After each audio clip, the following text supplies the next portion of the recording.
How's it, chaps? In this video we are unboxing and having a first look at a new NOGA holding system. Now, what is a holding system? Well, stick around and you'll find out. How much are they? Well, in South Africa, about 1,500 to 2,000 Rand. The prices do vary. Or in real money terms, about $40 to $50 on Amazon. Speaking about that, there are links in the description if you want to go check out the price. Also, go and read those reviews about people that have purchased these and have been using them for a really long time.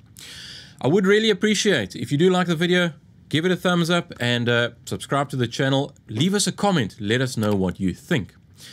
Welcome back to the Burton Builds garage. Let's get started. This is a NOGA Holding System, a magnetic base, specifically the PH2040 magnetic base. Now, in the box we are greeted with a user manual. We'll of course throw that straight in the bin, a piece of bubble packing, and of course the holding system itself.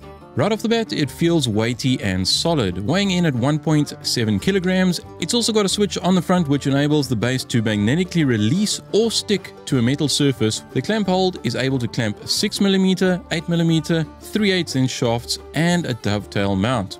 And it's a fairly simple tool consisting of only a magnetic base, one fixed vertical post, and that is 203mm long, and one adjustable arm that is 185mm long.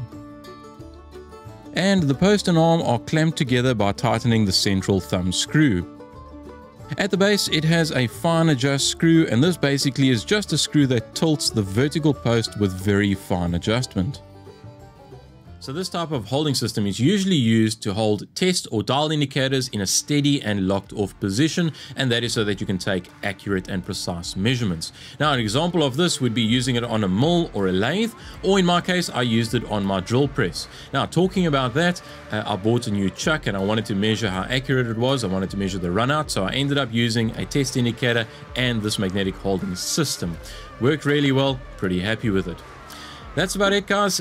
Please let us know in the comments what you thought. If you liked the video, give it a thumbs up, give us some feedback, and a sub to the channel would be really nice. That's it. Thanks, and we'll see you next time. Cheers.